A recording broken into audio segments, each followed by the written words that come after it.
Ya, assalamualaikum warahmatullahi wabarakatuh. Ya, di sini izinkan saya untuk membuka mata kuliah pada hari ini dari mata kuliah kita yaitu pengantar ekonomi. Kali ini kita akan membahas yang namanya tentang pertumbuhan ekonomi. Nah, dalam ilmu ekonomi itu kita mempelajari ada beberapa kompetensi atau yang ada dalam daftar isi, yaitu ada standar kompetensi, ada kompetensi dasar, ada indikator, lalu materi ajar, dan soal-soal latihan. Nah, dari standar kompetensi itu kita harus yang namanya memahami kondisi ketenaga kerjaan dan dampaknya terhadap pembangunan ekonomi. Nah, kompetensi dasar mendeskripsikan proses pertumbuhan ekonomi. Jadi, di dalam kompetensi dasar ini kita dituntut untuk mendeskripsikan bagaimana sih proses dari pertumbuhan ekonomi, dari mulai asalnya, dari prosesnya, dari awal proses sampai akhir prosesnya. Entah itu dari kegiatan ekonominya yang dimana ada yang namanya produksi yang dilakukan oleh produsen, kemudian diambil oleh distributor atau prosesnya yang dinamakan distribusi, lalu sampai kepada konsumen untuk dikonsumsi. Kita lanjut, ada indikatornya. Nah, mendeskripsikan pertumbuhan ekonomi.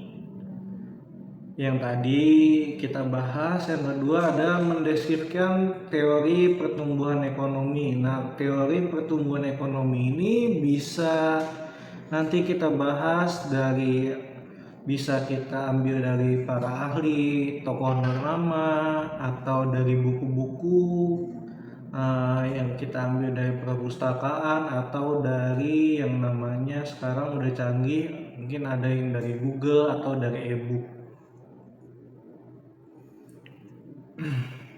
Nah, pertumbuhan ekonomi atau economic growth adalah suatu proses peningkatan dalam kapasitas suatu bangsa dalam jangka panjang untuk memproduksi aneka barang dan jasa bagi rakyatnya. Nah, pertumbuhan ekonomi ini dapat diukur melalui kenaikan pendapatan nasional atau PNB atau garis miring GNP per kapitanya. Nah, ini ada beberapa teori nih penting dari pertumbuhan ekonomi yang tadi ada di indikator ya. Yang pertama itu ada Friedrich List. Ini lahirnya pada tahun 1789 sampai dengan 1846, membagi tahap-tahap pertumbuhan ekonomi yang dialami suatu negara berdasarkan teknik produksi dan cara-cara masyarakat dalam memenuhi kebutuhan hidup. Tahap-tahap pertumbuhan ekonomi menurut Friedrich List digambarkan bertingkat-tingkat seperti tangga, sehingga teori ini dikenal dengan teori tangga. Nah, tahapannya bisa kita lihat di sini ada tahapan 1, tahapan 2, tahapan 3 sampai tahapan 4. Ini menurut dari Friedrich List yang tadi. Yang dimana bisa kita lihat di tahap 1. Tahap 1 itu masa berburu dan yang namanya mengembara. Bahasa kitanya itu yang dinamakan proses yang dari awal, dan bahasa kita tuh awal banget. Kalau bahasa di kitanya tuh bahasanya susah dulu gitu. Langsung ke tahap kedua yang dimana masa berternak dan bertani. Nah, dari proses yang tadi kita naik tingkat yang namanya tahap 2, yaitu masa berternak dan bertani, yaitu yang dinamakan kita bekerja bertani untuk menghasilkan suatu proses yang didapatkan. Lanjut ke tahap ketiga, yaitu masa bertani dan kerajinan. Nah, di sini kita biasanya dituntut untuk berkreativitas. Jangan cuma bekerja tanpa tahu tujuannya seperti apa. Lanjut di tahap 4. Di tahap 4 ini itu ada masa kerajinan tangan, industri, dan berdagang. Di tahap 4 ini kita bisa dituntut untuk tidak hanya berkreativitas, tidak hanya bekerja, tapi untuk terjun langsung ke lapangan. Kita melihat langsung konsumen, distributornya seperti apa, di lapangan lingkungannya seperti apa, dan lain sebagainya. Nah, lalu yang kedua yaitu ada menurut Karl Bucher, yaitu pada 1847 sampai dengan 1930. Nah, menurut beliau membagi tahapan-tahapan pertumbuhan ekonomi masyarakat berdasarkan hubungan antara produsen dengan konsumen dalam memenuhi kebutuhan hidup. Tahap-tahap pertumbuhan ekonomi tersebut antara lain yang kita tahu ini ada 4 ya, yang dinamakan yang pertama yaitu rumah tangga tertutup, lalu yang kedua rumah tangga kota, yang ketiga yaitu ada rumah tangga bangsa, yang keempat ada rumah tangga dunia. Nah, yang dimaksud dengan rumah tangga tertutup itu biasanya adalah di lingkungan kita, atau istilahnya di lingkungan setempat, atau lebih spesifiknya bisa di dalam rumah tangga kita. Bagaimana proses ekonomi itu berlangsung, pertumbuhan ekonomi itu berlangsung.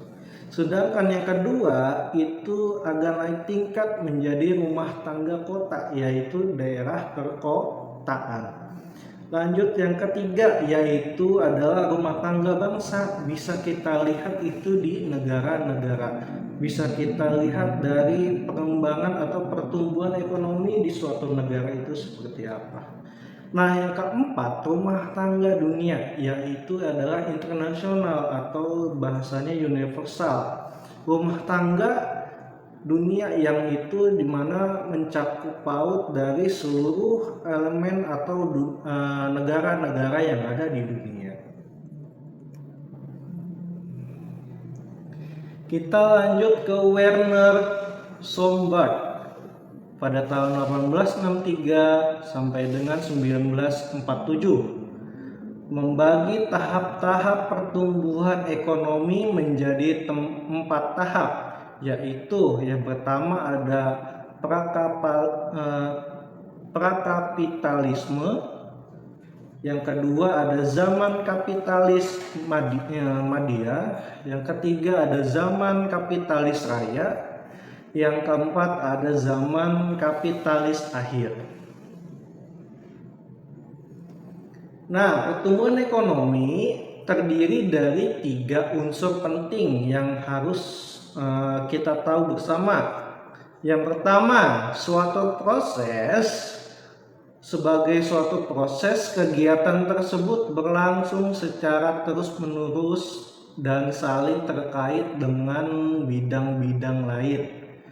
Jadi dalam suatu proses itu pasti kita menemukan yang dinamakan suatu proses ini akan terus berlangsung secara terus-menerus dan saling terkait dengan bidang-bidang yang lain. Misalkan di dunia pendidikan, ambillah contoh misalkan di sekolah. Kita pasti ada yang namanya kerjasama. Entah itu dari pemerintahnya, entah itu dari masyarakat sekitar, atau dari puskesmas sedekat, yang dimana itu penting untuk mensejahterakan atau memfasilitasi keadaan yang ada dalam lingkungan sekolah tersebut. Yang kedua itu ada usaha untuk menaikkan output per kapita, yang terdapat dua variabel yang menentukan kenaikan output per kapita, pendapatan dan jumlah penduduk untuk memperoleh kenaikan output per kapita. Kenaikan pendapatan harus lebih tinggi daripada kenaikan jumlah penduduk. Ya, saya ingatkan kembali, untuk memperoleh kenaikan output per kapita, kenaikan pendapat harus lebih tinggi daripada kenaikan jumlah penduduk. Nah, yang ketiga yaitu ada jangka panjangnya. Kenaikan output per kapita harus terus berlangsung dalam jangka waktu yang panjang, misalkan 10 sampai 20 tahun. Nah, di sini ada rumus untuk mengukur pertumbuhan ekonomi atau ekonomi growth, dapat digunakan rumus sebagai berikut. Nah, pertumbuhan ekonomi misalkan tahun tertentu, misalkan kita ambillah PNB per PNB2 dikali dengan 100%. Atau bisa juga dengan pertumbuhan ekonomi tahun, misalkan PNBRT dikurang PNBRT dikurang 1 per PNBRT dikurang 1 lanjut dikali 100. Nah, di mana PNBRT ini adalah pendapatan nasional real pada tahun T. Nah, PNBRT dikurang 1 adalah pendapatan nasional real pada tahun T dikurang 1. Nah, misalkan kita ambillah contoh kasus. Nah, ini ada contoh kasusnya. Jika diketahui PNB real ada tahun 1998 adalah sebesar 32.600 miliar, dan PNB pada tahun 1999 naik menjadi Rp 36.305 miliar. Maka laju pertumbuhan ekonomi tahun 1999 adalah sebagai berikut. Pertumbuhan ekonomi sama dengan 36.305 dikurang 32.600 per 32.600 dikali dengan 100%. Nah, bisa kita lihat, bisa kita hitung bersama, maka muncullah hasilnya menjadi 11,36%.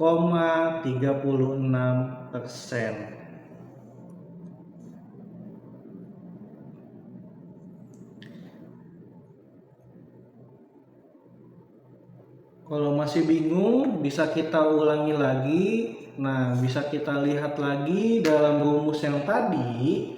Untuk mengukur pertumbuhan ekonomi, atau economic growth dapat digunakan rumusnya seperti yang di sini ya. Kita bisa lihat bersama PNB-RT dikurang PNB-RT dikurang 1 per PNB-RT dikurang 1 dikali dengan 100%. Nah, PNB-RT dan pendapatan nasional real yaitu yang tadi PNB-RT adalah pendapatan nasional real pada tahun T.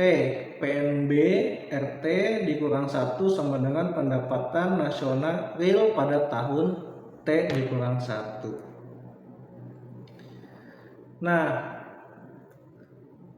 mungkin teman-teman masih ada yang bingung dengan teori-teori yang ada di sini.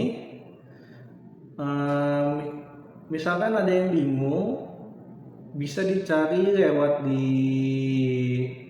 e-book atau di sosial media, bisa juga di Google tentang pertumbuhan ekonomi itu dengan proses-prosesnya seperti apa.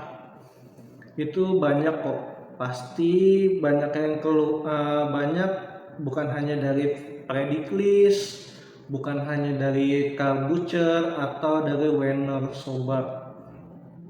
Itu bisa dari tokoh-tokoh nasional juga ada, tokoh-tokoh dari dunia pun juga ada, dan dari pembahasan buku pun pasti ada. Itu bisa kita lihat dari deskripsi yang kita cari. Nah, yang tadi kita bahas kan Prediclist itu kayak membagi tahapan-tahapan pertumbuhan menjadi tingkat tadi ya, disebut dengan tahap tangga. Lalu Carl Butcher itu bisa kita lihat dari rumah tangga tertutup dan rumah tangga kota dan rumah tangga bangsa. Nah, di sini ada soal latihan yang bisa teman-teman kerjakan di rumah ataupun di sini. Tolong dicatat.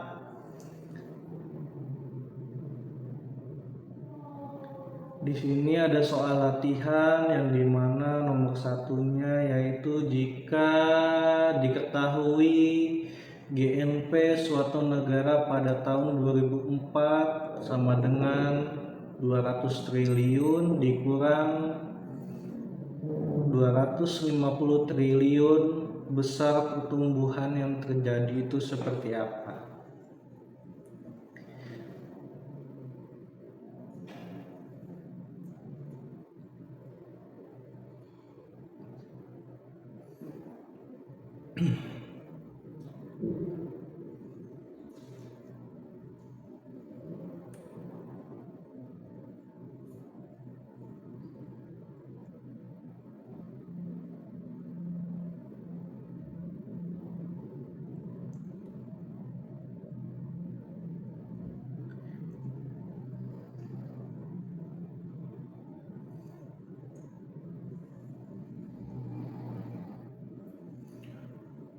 Nah, yang tadi kita bahas lagi ya, yang pertumbuhan ekonomi itu terbagi dari 3 unsur. Yang pertama suatu prosesnya, yang kedua adalah usahanya, yang ketiga adalah apa itu jangka panjangnya. Nah, yang tadi yang suatu proses bisa kita lihat bersama dengan kegiatan tersebut berlangsung secara terus-menerus dan saling terkait dengan bidang-bidang lainnya. Yang kedua yaitu usaha untuk meningkatkan output per kapitanya. Yang ketiga bisa jangka panjang, kenaikan output per kapita harus terus berlangsung dalam jangka waktu yang panjang, harusnya ya sekitar 10 sampai 20 tahun. Jangan lupa ini rumusnya dicatat dulu atau mungkin bisa difoto. Belum ya? Ya. Oke. Tadi contoh kasusnya jangan lupa dicatat. Dan ini soal latihannya. Oke, jika sudah, kita tutup pertemuan kita pada hari ini. Apabila ada yang kurang dari saya mohon minta maaf sebesar-besarnya. Saya akhiri. Wabillahi taufiq wal hidayah. Wassalamualaikum warahmatullahi wabarakatuh. Assalamualaikum warahmatullahi wabarakatuh. Ya, di sini izinkan saya untuk membuka mata kuliah pada hari ini dari mata kuliah kita yaitu pengantar ekonomi. Kali ini kita akan membahas yang namanya tentang pertumbuhan ekonomi.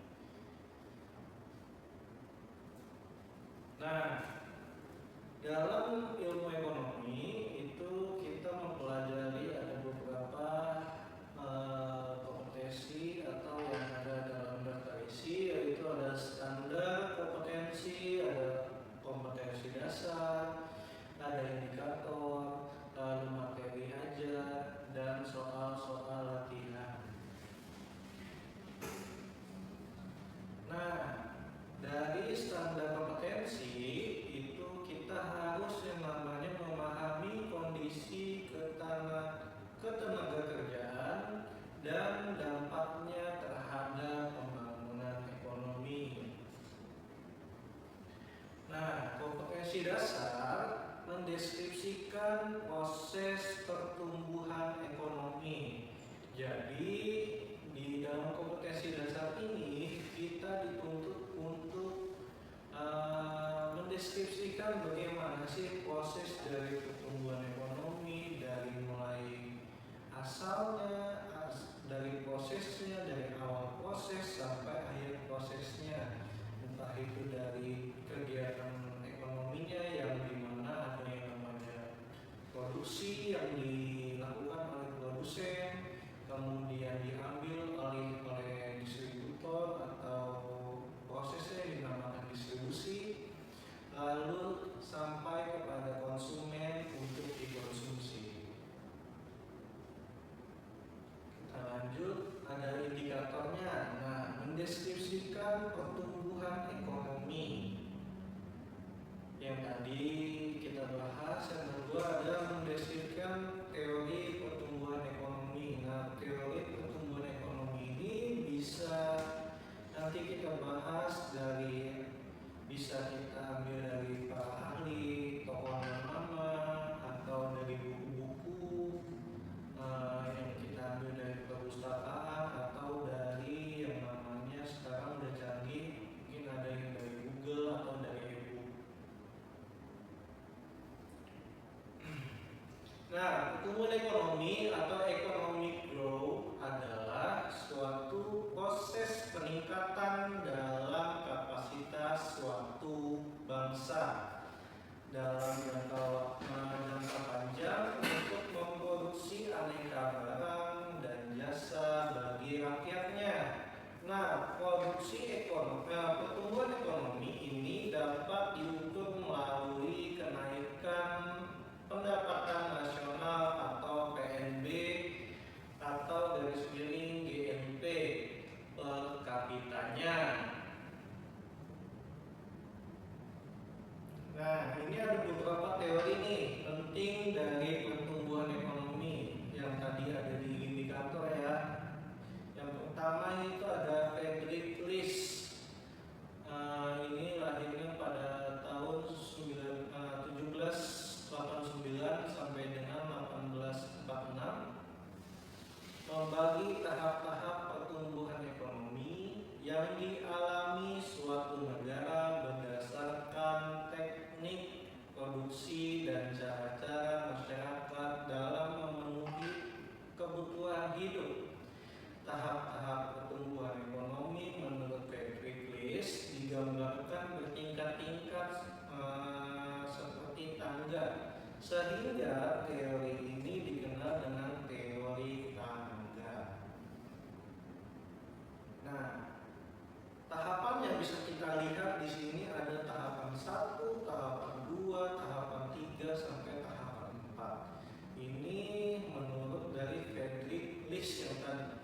Yang dimana bisa kita lihat di tahap 1. Tahap 1 itu masa berburu atau dan yang namanya mengembara. Bahasa kita yaitu yang dinamakan proses yang dari awal dan bahasa kita tuh awal banget.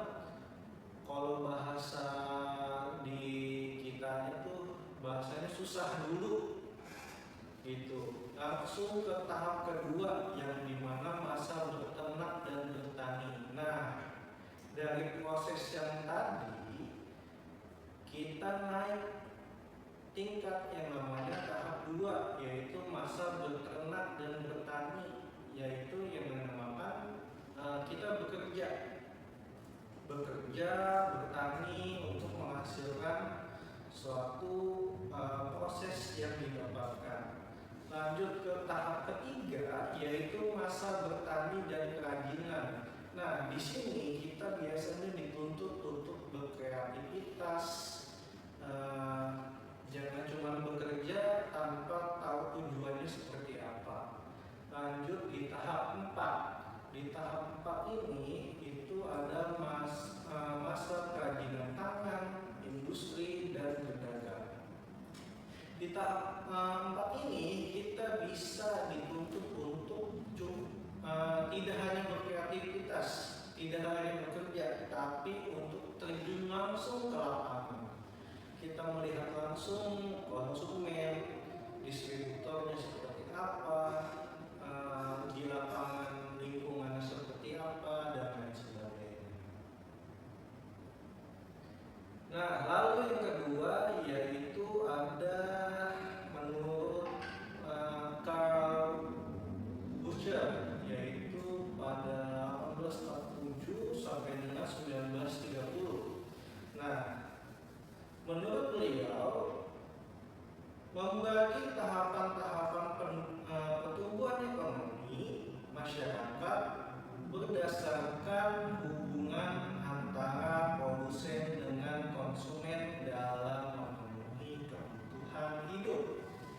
Tahap-tahap pertumbuhan ekonomi tersebut antara lain yang kita tahu ini ada 4 ya, yang dinamakan yang pertama yaitu rumah tangga tertutup. Lalu yang kedua rumah tangga kota. Yang ketiga yaitu ada rumah tangga bangsa. Yang keempat ada rumah tangga dunia. Nah, yang dimaksud dengan rumah tangga tertutup itu biasanya adalah di lingkungan kita atau istilahnya di lingkungan setempat, atau lebih spesifiknya bisa di dalam rumah tangga kita. Bagaimana proses ekonomi itu berlangsung, pertumbuhan ekonomi itu berlangsung. Sedangkan yang kedua itu ada naik tingkat menjadi rumah tangga kota, yaitu daerah perkotaan. Lanjut yang ketiga yaitu adalah rumah tangga bangsa. Bisa kita lihat itu di negara-negara. Bisa kita lihat dari pengembangan atau pertumbuhan ekonomi di suatu negara itu seperti apa. Nah, yang keempat rumah tangga dunia, yaitu adalah internasional atau bahasanya universal. Rumah tangga dunia yang itu dimana mencakup paut dari seluruh elemen atau negara-negara yang ada di dunia. Kita lanjut ke Werner Solberg pada tahun 1863 sampai dengan 1947 membagi tahap-tahap pertumbuhan ekonomi menjadi 4 tahap, yaitu yang pertama ada prakapitalisme, yang kedua ada zaman kapitalis Madia, yang ketiga ada zaman kapitalis raya, yang keempat ada zaman kapitalis akhir. Nah, pertumbuhan ekonomi terdiri dari 3 unsur penting yang harus kita tahu bersama. Yang pertama, suatu proses. Sebagai suatu proses, kegiatan tersebut berlangsung secara terus-menerus dan saling terkait dengan bidang-bidang lain. Jadi, dalam suatu proses itu pasti kita menemukan yang dinamakan proses. Suatu proses ini akan terus berlangsung secara terus-menerus dan saling terkait dengan bidang-bidang yang lain. Misalkan di dunia pendidikan, ambillah contoh misalkan di sekolah, kita pasti ada yang namanya kerjasama, entah itu dari pemerintahnya, entah itu dari masyarakat sekitar, atau dari puskesmas sedekat, yang dimana itu penting untuk mensejahterakan atau memfasilitasi keadaan yang ada dalam lingkungan sekolah tersebut.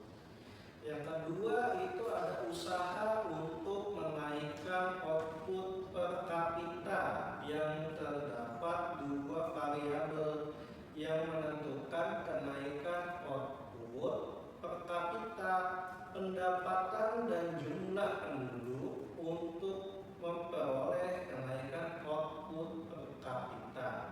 Kenaikan pendapatan harus lebih tinggi daripada kenaikan jumlah penduduk. Ya, saya ingatkan kembali, untuk memperoleh kenaikan output per kapita, kenaikan pendapat harus lebih tinggi daripada kenaikan jumlah penduduk. Nah, yang ketiga yaitu ada jangka panjangnya. Kenaikan output per kapita harus terus berlangsung dalam jangka waktu yang panjang, misalkan 10 sampai 20 tahun.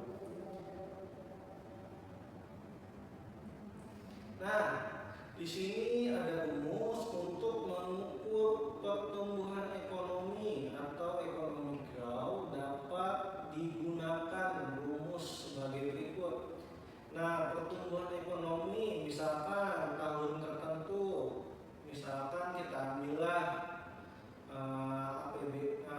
PNB per PNB2 dikali dengan 100%, atau bisa juga dengan pertumbuhan ekonomi tahun, misalkan PNBRT dikurang PNBRT dikurang 1 per PNBRT dikurang 1, lanjut dikali 100. Nah, di mana PNBRT ini adalah pendapatan nasional real pada tahun T. Nah, PNBRT dikurang 1 adalah pendapatan nasional real pada tahun T dikurang 1.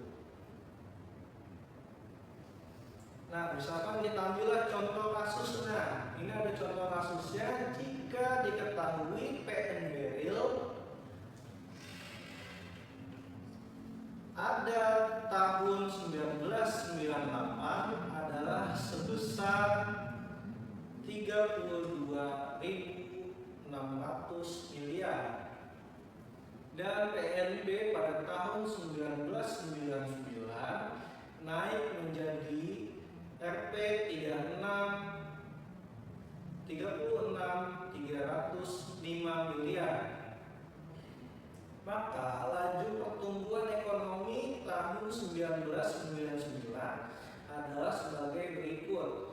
Pertumbuhan ekonomi sama dengan 36.305 dikurang 32.600 per 32.600 dikali dengan 100%. Nah, bisa kita lihat, bisa kita hitung bersama, maka muncullah hasilnya menjadi 11,36%.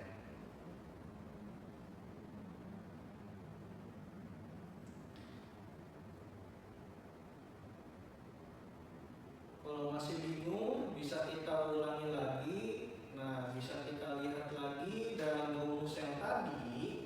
Untuk mengukur pertumbuhan ekonomi atau economic growth dapat digunakan rumusnya seperti yang di sini ya. Kita bisa lihat bersama, PNBRT dikurang PNBRT dikurang 1 per PNBRT dikurang 1 dikali dengan 100%. Nah, PNBRT dan pendapatan nasional real, yaitu yang tadi PNBRT adalah pendapatan nasional real pada tahun T. PNBRT dikurang 1 sama dengan pendapatan nasional real pada tahun T dikurang 1. Nah, mungkin teman-teman masih ada yang bingung dengan teori-teori yang ada di sini. Misalkan ada yang bingung, bisa dicari lewat di e-book atau di sosial media, bisa juga di Google tentang pertumbuhan ekonomi itu dengan proses-prosesnya seperti apa. Itu banyak kok, pasti banyak yang banyak, bukan hanya dari predict list, bukan hanya dari Carl Butcher atau dari Werner Sober. Itu bisa dari tokoh-tokoh nasional juga ada, tokoh-tokoh dari dunia pun juga ada, dan dari pembahasan buku pun pasti ada. Itu bisa kita lihat dari deskripsi yang kita cari. Nah, yang tadi kita bahas kan predict list itu kayak membagi tahapan-tahapan pertumbuhan menjadi tingkat tadi ya, disebut dengan tahap tangga. Lalu Carl Butcher itu bisa kita lihat dari rumah tangga tertutup dan rumah tangga kota dan rumah tangga bangsa. Nah, di sini ada soal latihan yang bisa teman-teman kerjakan di rumah ataupun di sini. Tolong dicatat.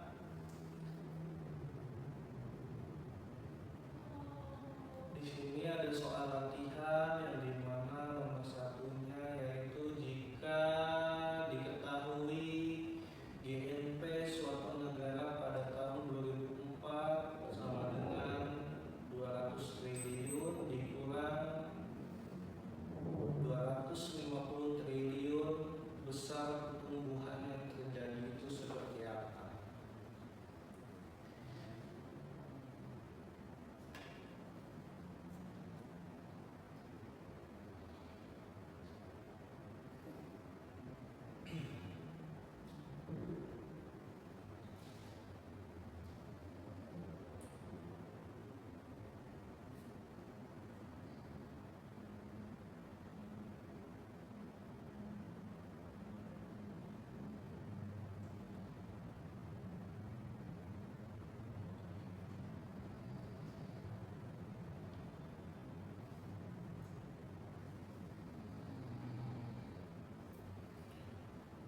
Nah, yang tadi kita bahas lagi ya, yang pertumbuhan ekonomi itu terbagi dari 3 unsur. Yang pertama suatu prosesnya, yang kedua adalah usahanya, yang ketiga adalah apa itu jangka panjangnya.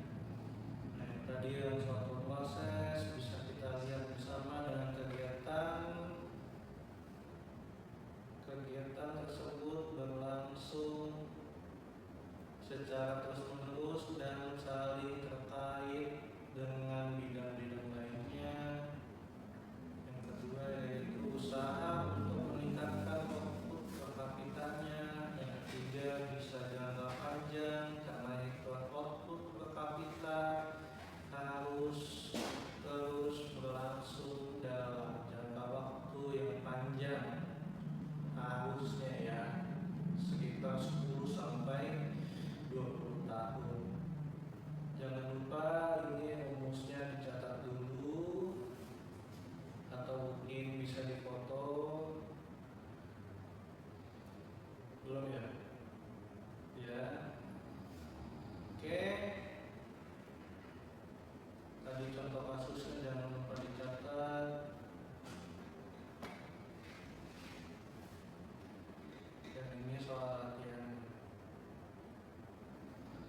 Oke, jika sudah, kita tutup